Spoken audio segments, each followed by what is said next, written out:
옛날부터 사랑은 누군가를 살리기도 죽이기도 하며 자신의 인생을 더 나아가 세상을 움직이기도 했죠. 저의 옛날을 떠올려 보면 제 인생에는 그런 사랑이 없었던 것 같아요. 너무 사랑해서 제 세상이 움직일 만한 그런 것 말이에요. 물론 가슴 뛰는 첫사랑이나 좋아하는 영화배우, 설레는 첫 연애도 있었어요. 하지만 뭐랄까, 그때는 무척이나 사랑했지만 그래도 제 세상을 변화시킬 정도는 아니었던 것 같아요. 그래서 저에게 그런 심장이 아프고 내 세상이 흔들리는 사랑은 없나 보다 하며 살았어요. 한 소년을 만나기 전까지는 말이에요. 이렇게 늦은 나이에 어린 소년에게 빠져 제 인생이 달라질 거라고는 생각하지 못했어요. 사랑이라는 게 이렇게 대단하고 위대한 일이구나 하는 것도 알지 못했죠.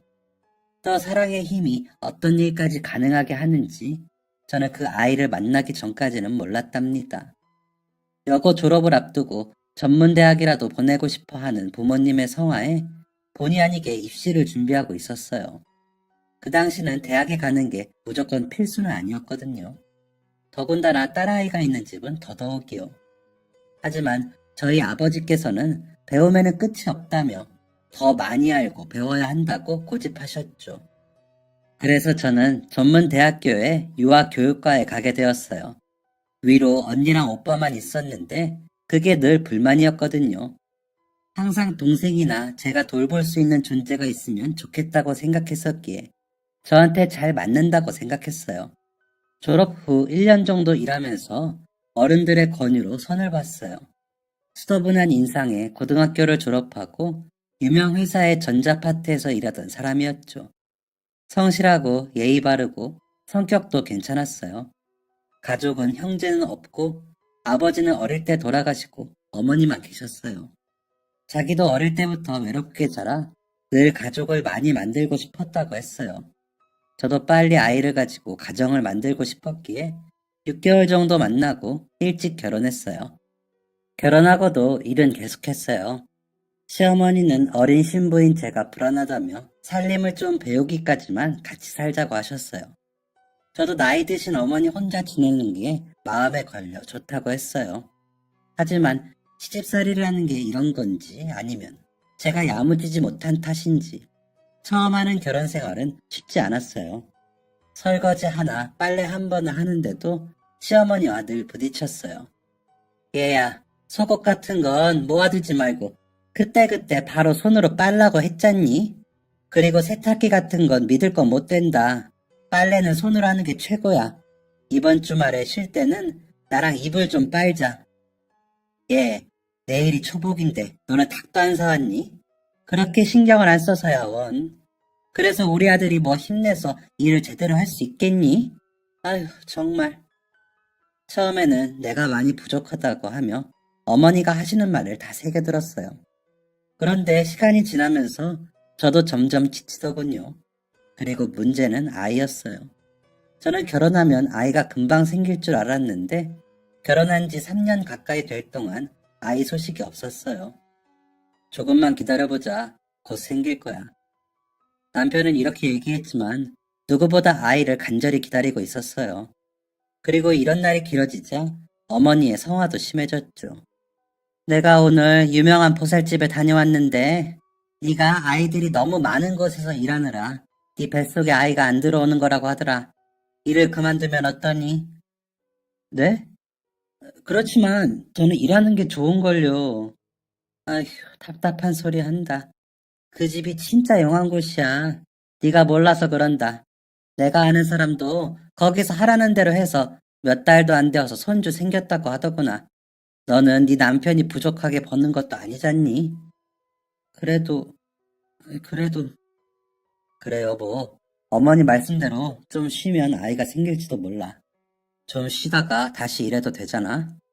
저는 남편과 시어머니의 권유를 듣고 유치원도 그만뒀어요. 직장 생활과 집안일 둘 다 하느라 나도 모르게 스트레스를 받았을 수도 있겠다 싶었어요. 집안일을 그만둘 수는 없으니 직장을 그만둔 거죠. 하지만 상황은 나아지지 않았어요. 일을 쉬면서 집에 있으니 시어머니와 마주치는 시간이 더 늘어났거든요.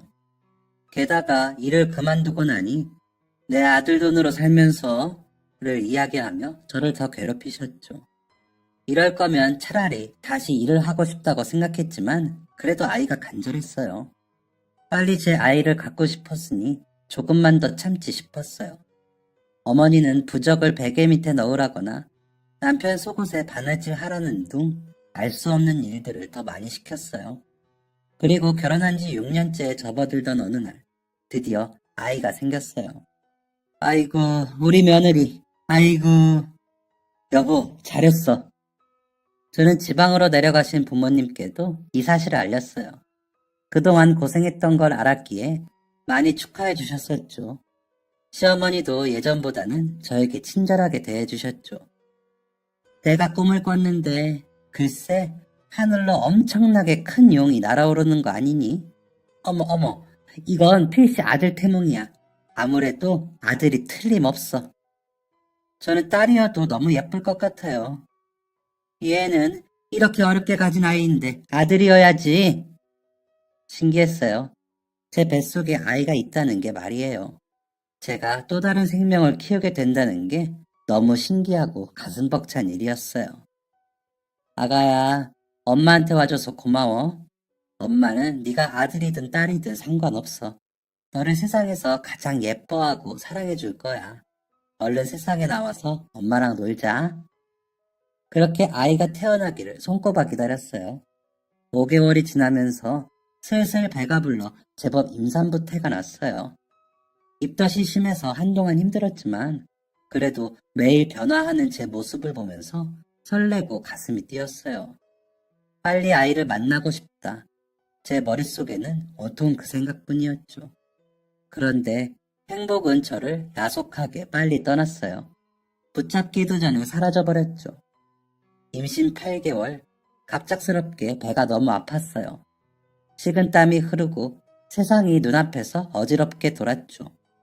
아직 아이가 태어날 때가 아닌데 무슨 일인가 싶었어요. 혹시나 팔싹둥이로 태어나려나 급하게 시어머니와 함께 병원으로 갔어요. 자궁문이 열렸고 아이가 출산을 준비하고 있다고 했어요. 그래서 갑작스럽게 분만을 하게 됐어요. 정신이 아득했어요. 지금 아이가 나오다니 괜찮을까 하는 걱정과 온몸이 찢어질 것 같은 고통. 그리고 의사와 간호사들이 연신 옆에서 뭐라고 외치고 있었어요. 회사에서 급하게 뛰어온 남편은 분만실 앞을 지키고 있었어요. 그리고 얼마나 흘렀을까? 아이 나왔어요. 사모님, 정신 잃으시면 안 돼요. 정신 차리세요. 선생님, 당장 준비해. 점점 어두워지는 눈앞을 간신히 부릅뜨고 있는데 다급한 말소리들이 들렸어요. 의사도 간호사도 급하게 무엇인가를 소리치고 있었어요.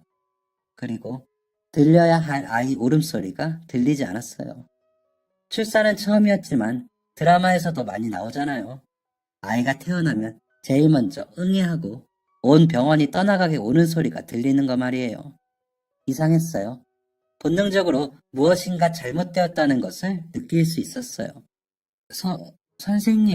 선생님, 저희 아이는 괜찮나요? 산모님, 우선 진정하시고요.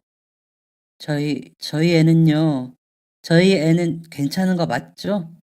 왜 울음소리가 안 나요? 선생님? 산모님, 우선 진정하세요.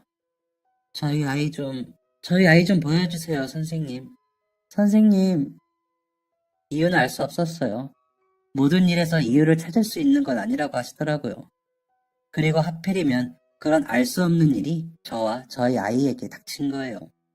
태어나자마자 시원하게 울음을 터뜨렸어야 할 아이는 세상에 나오자마자 심장이 멈췄다고 해요.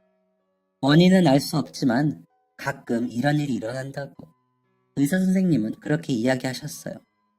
하지만 저는 제 잘못이라는 생각을 지울 수 없었어요. 내가 무엇인가를 잘못해서 이렇게 된 거야. 그 생각이 머릿속을 떠나지 않았어요. 그런데 그런 생각을 한 건 저 혼자가 아니었어요. 시어머니 역시 같은 생각이었죠.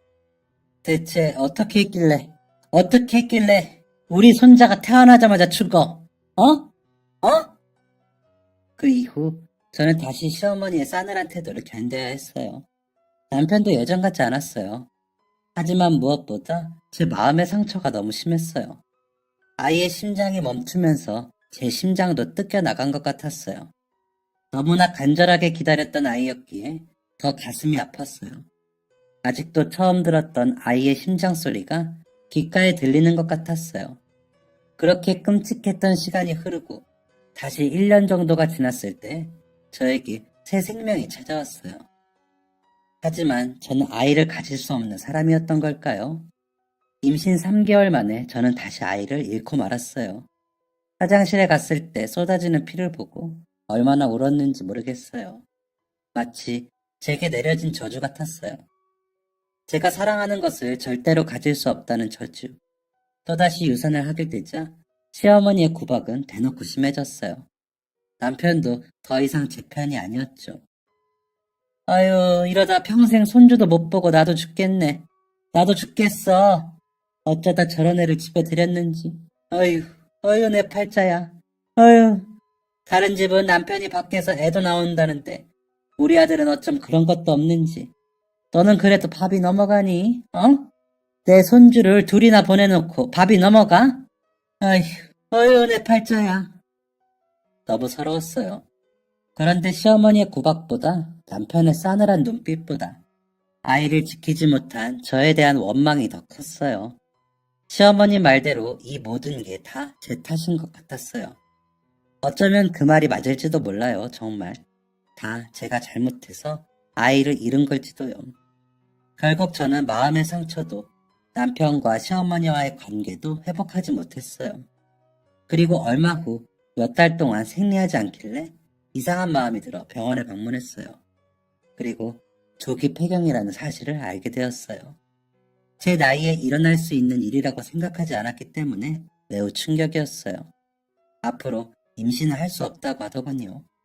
그래서 남편과 이혼하기로 했죠. 그이 역시 아이를 간절히 원했기에 어쩌면 저랑 헤어지고 다른 사람을 만나는 게 서로에게 좋겠다는 생각이 들었어요.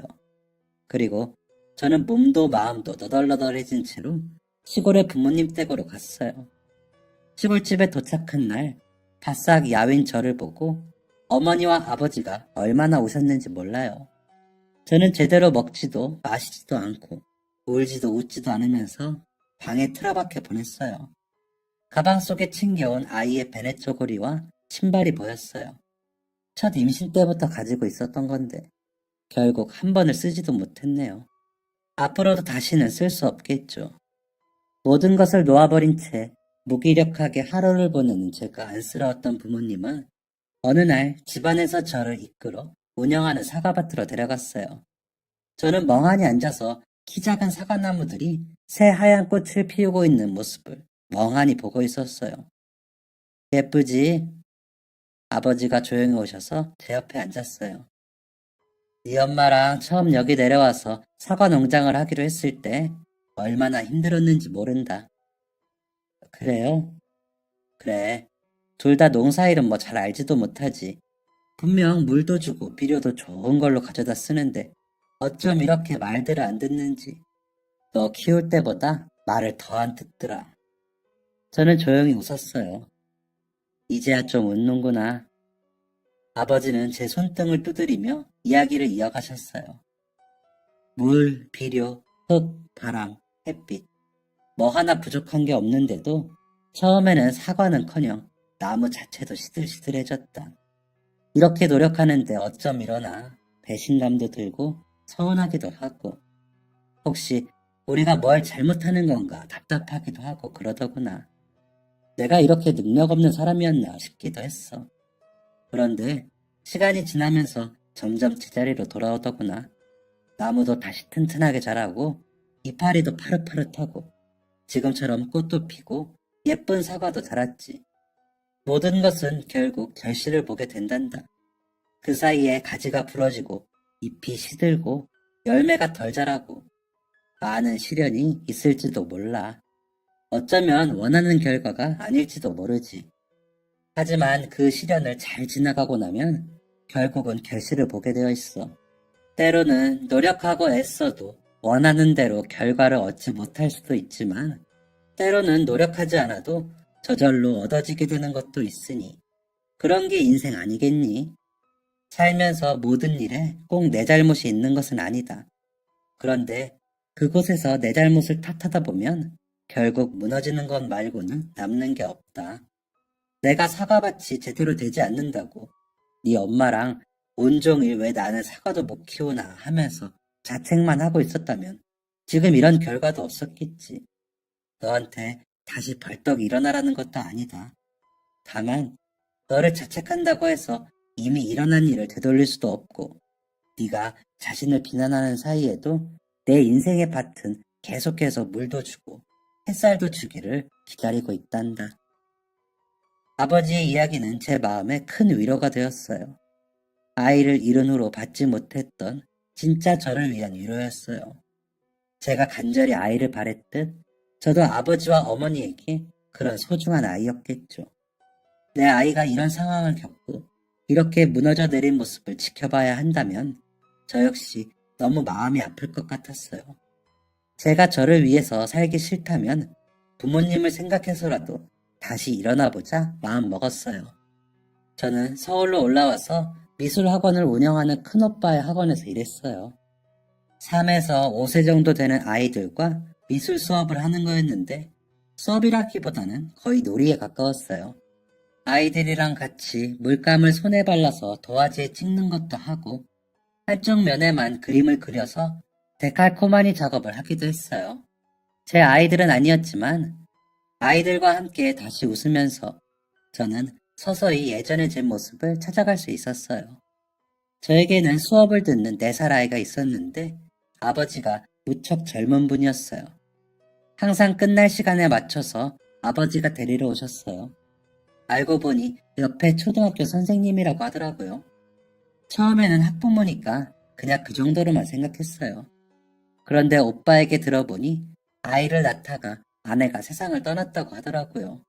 훈훈한 외모에 성격도 상냥해서 그 얘기를 들은 후로 저도 모르게 자꾸 눈이 갔어요.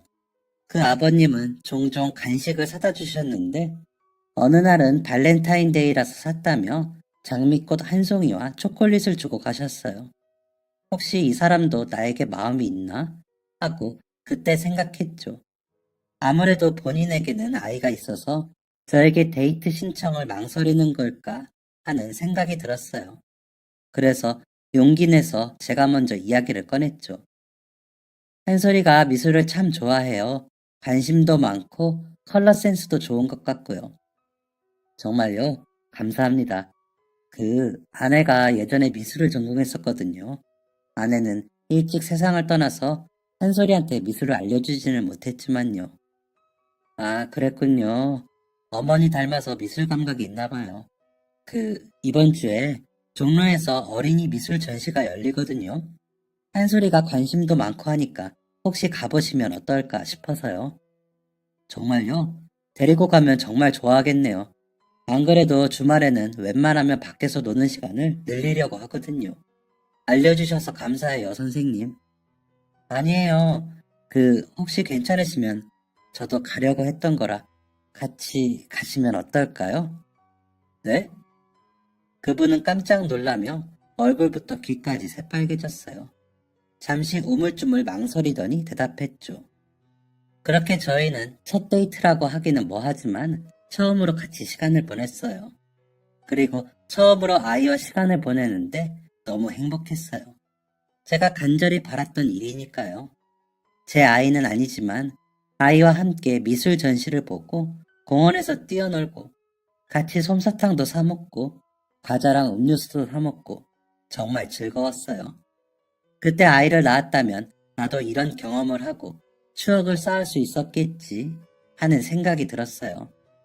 저는 한솔이 아버님께 제 이야기를 솔직하게 했어요. 한 번 결혼했던 경험과 2번이나 아이를 유산했던 이야기, 그리고 조기 폐경으로 인해 앞으로 임신을 할 수 없다는 이야기도 했어요. 최대한 솔직하게 이야기해야 할 것 같아서 제가 겪은 모든 일들을 알알이 털어놓았죠. 정말 고생 많으셨어요. 제 이야기를 듣더니 그렇게 말했어요. 그냥 건네는 위로의 말이 아니라 정말 진심이 느껴졌어요. 자기 아내도 어렵게 임신을 했어서 더 공감할 수 있다고 하더군요. 소중한 것을 잃었다는 것에 대해서 저희 말이 잘 통했어요. 누군가는 진심으로 이해할 수 없는 부분들을 저희는 비슷한 아픔을 겪었기에 이해할 수 있었죠. 그 후로 저희는 빠른 시간 내에 가까워졌어요. 저는 이 사람도 참 좋았지만 한솔이도 너무 예뻤어요. 제 친아들은 아니었지만 진짜 가족이 되었으면 좋겠다는 생각이 들 정도였죠. 그리고 저희는 1년 정도 만남을 이어오다 주변의 동의를 구해 한 가족이 되었어요. 아이가 있는 사람이라 부모님께서 반대하실까 걱정했는데 의외로 두 분은 쿨하게 넘기시더라고요. 어쩌면 이게 너의 결실일지도 모른다. 아버지는 그렇게 말하면서 웃으셨어요. 그러면서 서로를 의지하며 행복하게 잘 살기를 바란다고 이야기해 주셨죠. 저희는 가족들만 모은 조촐한 결혼식을 치렀어요. 남편은 어린 시절 부모님의 이혼으로 가족과는 연락을 끊은 채 살고 있었어요.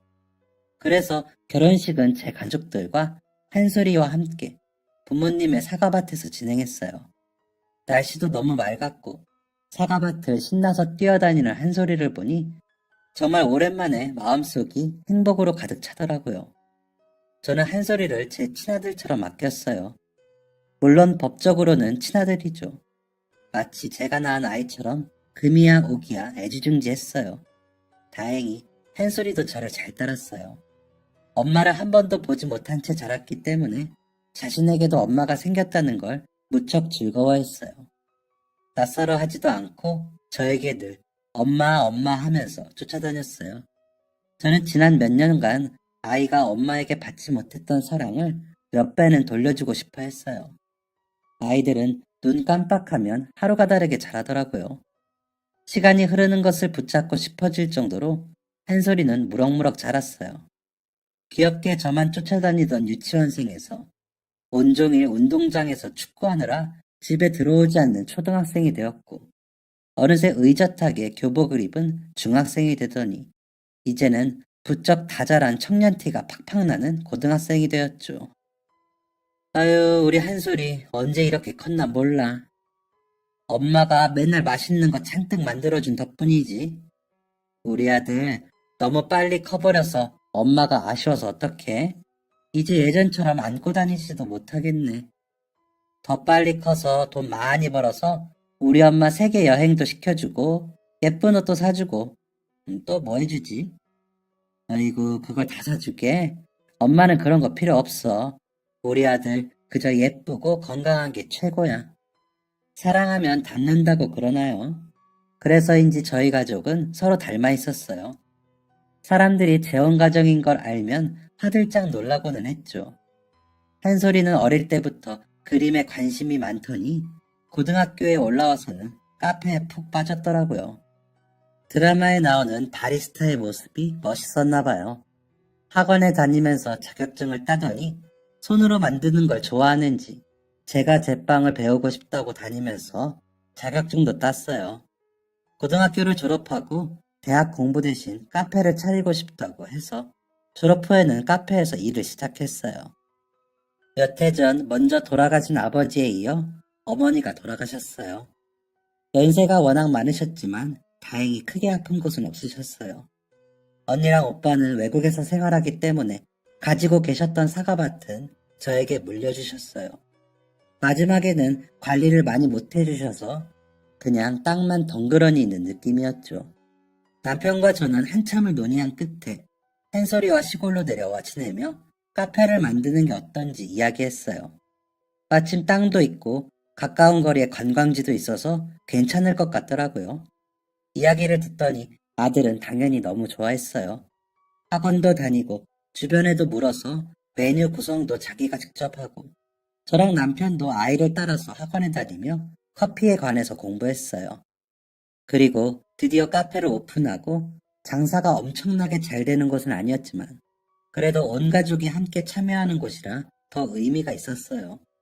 남편은 근처 중학교에서 아이들을 가르치며 카페 일을 가끔 도와주었고 저랑 아들이 가게를 도맡아 운영했어요. 거의 아들이 꾸려가고 있었죠. 그날은 아들이 지역 내 바리스타 대회에 나갔다가 우승을 한 날이었어요.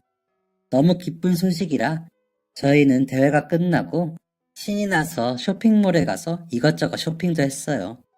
평소 아이가 너무 갖고 싶어 하던 전자기기를 사주었죠.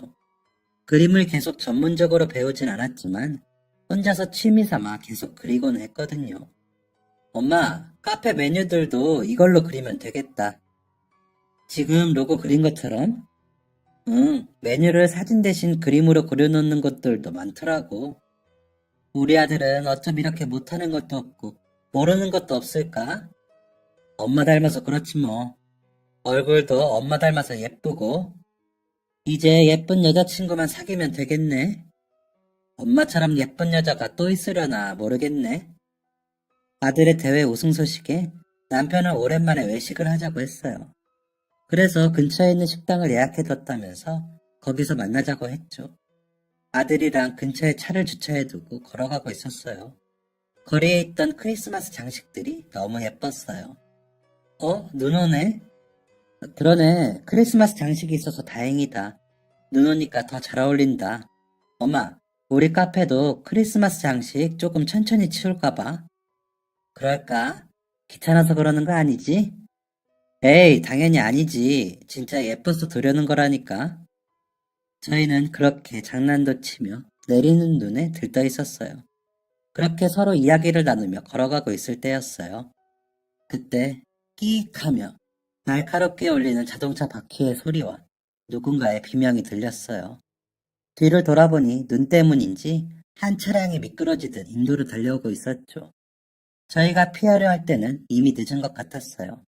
그런데 그때 퍽 땅바닥에 나뒹구르다 제가 원래 있던 자리를 보았어요. 어느새 차는 가게를 들이받고 멈춰서 있었어요. 사람들이 충격에 휩싸여 지르는 소리와 웅성거리는 말소리가 들렸어요. 한솔아, 한솔이, 우리 아들, 한솔아! 아들이 보이지 않았어요. 내팽개친 쇼핑백을 뒤로하며 저는 사람들이 웅성거리는 곳으로 갔어요. 한솔이가 피를 흘린 채 누워 있었어요. 어떡해, 아들, 우리 아들 어떡해 우리 한솔이, 구급차 좀 불러주세요.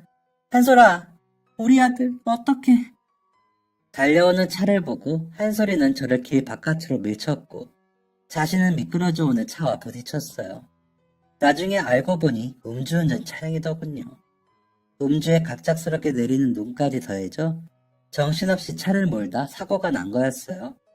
그리고 하필 그 차량에 제가 가장 사랑하는 아들이 부딪힌 거죠. 구급차가 오고 바닥까지 피를 잔뜩 흘리는 아들을 구조대원들이 급하게 응급처치를 하며 차에 실었어요. 병원까지 가는 내내 저는 그저 한솔이를 살려달라고 간절히 빌었어요. 당장 제 목숨을 가져가도 좋고 무엇이든 가져가도 되니까 제발 저희 아들은 살려달라고요. 병원에 도착 후 남편에게 연락했어요. 한솔이는 급하게 수술실로 들어갔어요. 뒤늦게 응급실에 도착한 남편은 사고 소식을 듣고는 땅에 주저앉았어요. 이미 아내를 죽음으로 잃었던 그에게 아들마저 잘못됐다는 건 너무 가혹한 일이었어요. 자식을 둘이나 잃고 다시는 아이를 가질 수 없는 저에게서 하나뿐인 아들을 빼앗는 것도 너무 가혹한 일이었고요. 저희 두 사람은 수술실 앞에 앉아 두 손을 간절히 맞잡으며 제발 우리 아들을 살려달라고 기도했어요. 제발 무슨 일이 있어도 좋으니 제발 저희 아들만은 살려달라고요. 수술이 끝나고 의사 선생님이 문을 열고 나왔어요. 최한솔님 보호자님 되시나요? 네. 우선 수술은 잘 끝났고요. 장기에 출혈이 좀 있었지만 다행히 회복이 될 것 같습니다. 그것보다 문제인 건 팔 다리인데. 팔 다리요? 네. 부딪히면서 양쪽 무릎의 뼈가 다 부서졌고 오른쪽 팔의 신경이 끊어졌습니다. 오른쪽은 손가락 끝 정도만 움직일 수 있을 것 같고 왼손은 회복이 되어봐야 알겠지만 재활을 하더라도 손목 정도까지만 움직일 수 있을 것 같습니다. 생명에 지장은 없는 건가요? 네, 다행히 머리나 뇌 쪽은 다치지 않아서 생명에 지장은 없습니다. 감사합니다. 감사합니다, 선생님. 아이는 사고로 인해 팔과 다리를 쓸 수 없을 거라더군요. 그래도 저희 부부에게는 아이가 살아있는 것만으로도 다행이라고 생각했어요. 아이의 몸에는 이리저리 쓸리고 찢어진 자국과 커다란 수술 자국, 무시무시한 철심이 박혀 있었어요. 어떻게 이렇게 사랑스러운 아이에게 그런 몹쓸 일이 일어난 걸까 가슴이 아팠어요. 그 상황에서 자기가 피하지는 못할 망정 왜 저를 보호했을까? 아이를 지켜야 하는 것은 제 몫인데 제 할 일을 다 하지 못한 것 같아 마음이 너무 아팠어요. 엄마. 한솔아, 깼어? 엄마야, 엄마 여기 있어. 엄마, 여긴 어디야? 병원이야. 기억나? 사고 났던 거? 엄마는, 엄마는 괜찮아? 내가 엄마를 밀쳤는데. 엄마는 괜찮아, 괜찮아. 우리 아들 엄마가 지켜줬어야 하는데. 엄마가 우리 아들을 지켜야 하는데. 괜찮아. 엄마가 괜찮으면 난 괜찮아. 약기운 때문인지 아이는 다시 잠이 들었고 얼마 후 다시 깨어났을 때 의사 선생님과 함께 현재 상태를 들을 수 있었어요. 다리는 부서진 뼈를 최대한 맞추려고 했지만 그래도 다시 걷기에는 무리가 있다고 하더군요. 양손의 기능은 오른손은 거의 쓸 수 없다고 봐야 하고 그나마 왼손은 재활로 물건을 짚는 정도는 가능하겠지만 손목부터 어깨까지는 움직일 수 없다고 알고 있으라더군요. 바리스타를 하는 아이에게 일어나지도 팔을 움직이지도 못한다는 건 꾸고 있던 꿈을 모두 쓰레기통에 버리는 것과 같았어요. 이제까지의 노력을 한순간에 물거품으로 만들어버린 거죠. 아이는 그래도 포기하지 않았어요. 재활도 적극적으로 참여했어요. 가게에서 혼자 우유라도 따라보려고 노력하는 아이의 모습을 보면서 가슴이 찢어지는 것 같았어요. 방에서 혼자 왼손으로라도 포터 필터를 들어보려고 식은땀을 흘리며 팔을 부들부들 떨면서 움직이는데 차라리 제 팔을 떼어서 주고 싶었어요.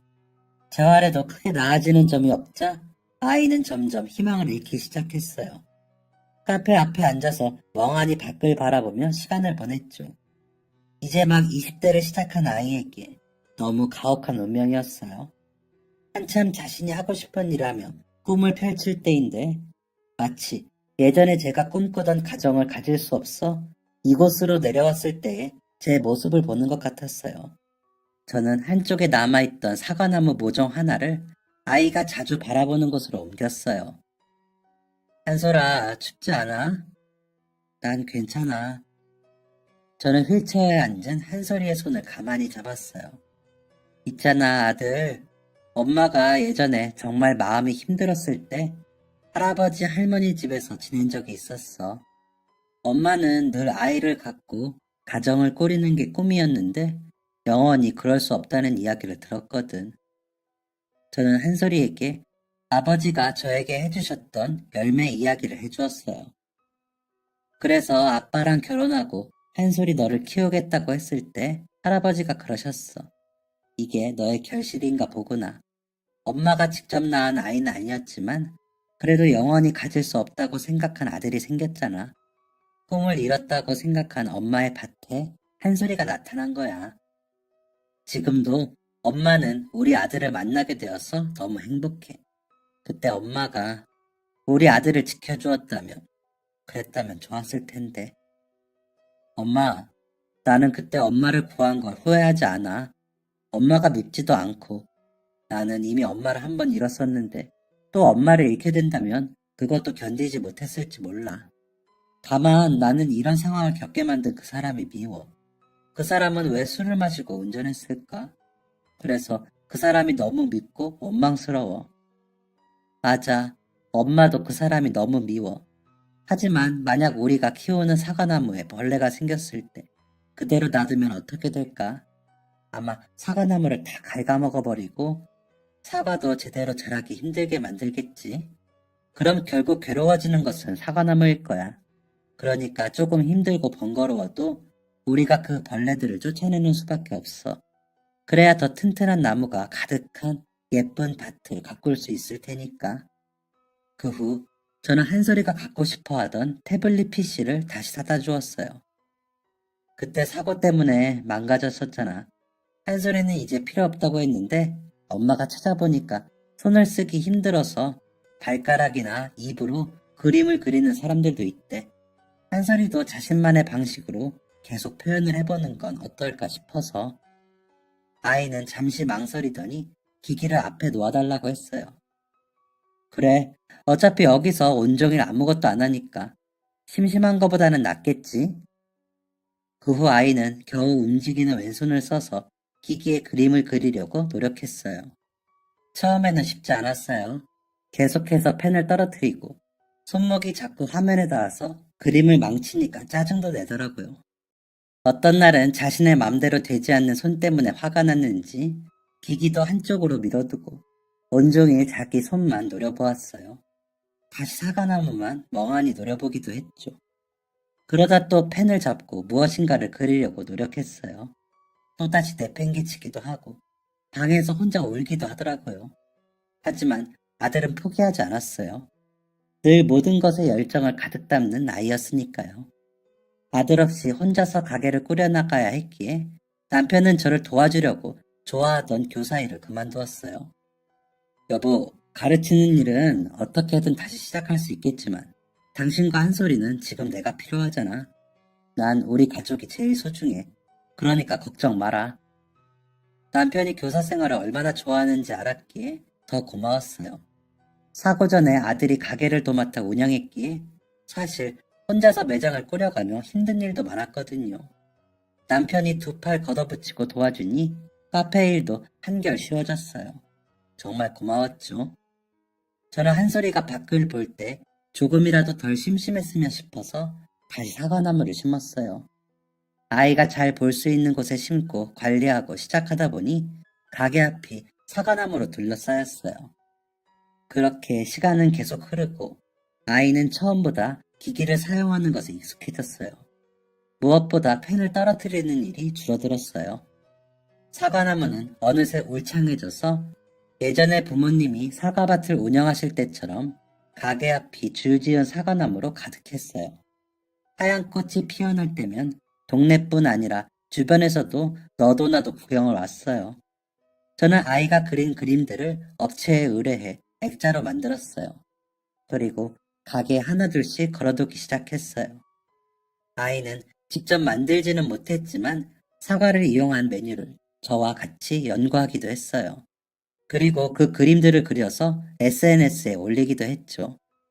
아이에게는 팬들이 생겼고 사람들과의 소통도 이어갈 수 있었어요. 무기력하게 세상에 끈을 놓고 문 밖에 앉아있던 아이는 이제 그림을 그리고 메뉴를 연구하고 사람들과 활발하게 교류하며 새로운 인생을 살고 있어요. 아이의 그림을 매번 제작해주던 업체 직원이 방문했어요. 예상과 달리 젊고 예쁜 아가씨라 깜짝 놀랐죠. 안녕하세요. 안녕하세요. 어서 오세요. 저 그림 제작업체 직원인데요. 어머, 혹시 그 담당자님? 이렇게 젊은 분이었어요? 네, 대학 졸업하고 바로 취직한 거라. 저도 원래는 그림을 전공했었거든요. 작품을 어떻게 전시해 두셨을까 궁금하기도 하고 해서. 오늘은 그림 제가 직접 가지고 왔어요. 어머, 고마워라. 여기까지 오느라 고생했을 텐데 먹고 싶은 거 말해봐요. 메뉴는 제가 쏠게요. 그림은 저희 아들이 그린 건데 저기 앞쪽 테이블에 휠체어 탄 친구 보이죠? 저 잘생긴 녀석이 그림 그린 제 아들이에요. 가서 인사라도 나눠요. 알고 보니 그 직원분은 평소 아들의 그림을 보고 어떤 사람이 이걸 그렸을까 관심을 갖게 되었다고 하더라고요. 그러던 중 아들이 운영하는 SNS를 보게 되었다고 해요. 거기서 그 아이가 세상을 바라보는 시선, 그림을 표현하는 방식 등이 너무 매력적이라 꼭 만나보고 싶었다더군요. 게다가 아이가 너무 아름답게 표현하던 사과밭을 너무 방문해보고 싶었다고요. 한쪽에서 남편이 이 이야기를 듣더니 슬며시 웃더군요. 저희 아들과 그 아가씨는 금세 친해져서 서로 친구가 되었어요. 너무 감사하게도 그 여성분은 제 아들이 장애를 가지고 있는 것을 전혀 불편해하지 않았어요. 오히려 다른 장애를 가진 아티스트들의 사례를 조사해서 아들이 더 편하게 작품 활동을 할 수 있도록 적극적으로 지원했어요. 아들이 그린 그림을 자신이 아는 갤러리 등에 보내서 적극적으로 어필하기도 했고요. 아들의 그림이 유명해지면서 그가 그린 사과밭을 직접 보고 싶다고 방문하는 사람들도 늘어났어요. 게다가 휠체어를 탄 아들에게 가게를 맞춰서 개조하다 보니 이를 위해 방문하는 분들도 늘더라고요. 장애가 있거나 어린 아이들이 방문하기 너무 좋은 장소라면서요. 문턱도 없고 셀프바나 음수대도 낮은 위치에 되어 있고 많은 사람이 이용하기 좋은 곳이라며 입소문이 제대로 났어요. 그리고 너무 감사하게도 한 갤러리에서 아이의 그림으로 단독 전시회를 열고 싶다고 했어요. 정말? 아들, 이게 무슨 일이야? 너무 축하해. 우리 아들 열심히 노력하더니 정말 대단하다. 고마워, 엄마, 아빠. 다 엄마 덕분이야. 엄마, 정말 고마워. 너무 감사해요. 아들은 휠체어에 앉아 제 허리를 꼭 감싸 안았어요. 에이, 엄마가 뭘 했다고. 다 우리 아들이 열심히 노력해준 덕분이지. 아니야, 사실 나 엄마 아빠한테는 정말 미안한 이야기지만 그때 정말 내 인생이 끝났다고 생각했어. 나한테는 아무것도 남지 않았다고. 이대로 다 끝이라고 말이야. 재활 훈련을 아무리 해도 내 마음대로 팔 하나 들지 못했을 때 정말 내가 아무 곳에도 쓸모없는 사람이 되었다고 생각했어.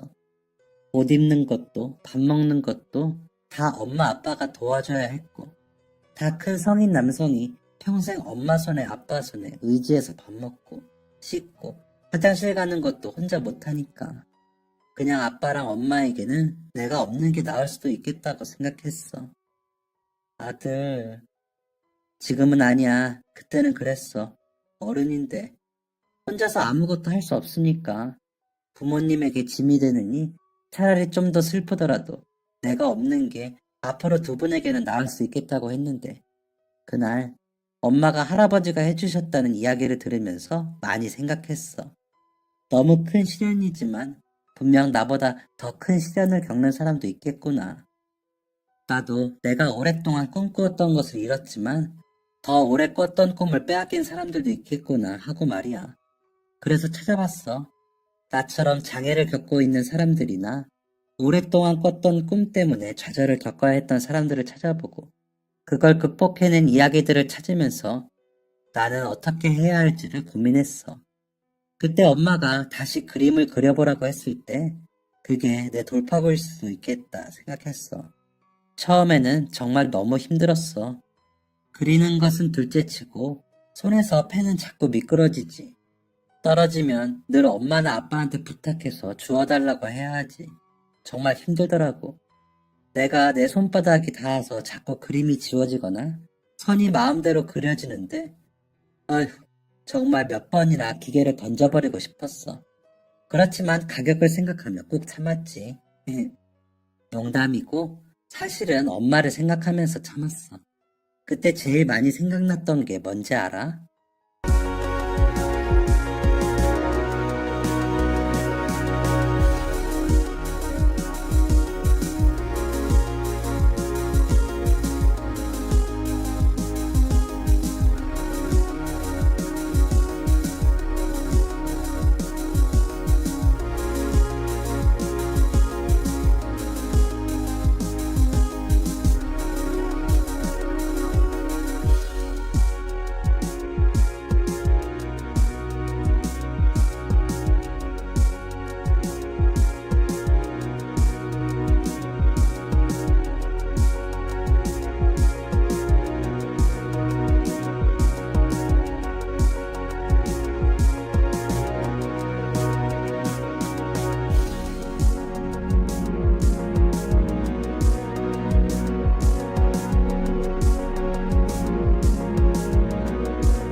뭐였는데?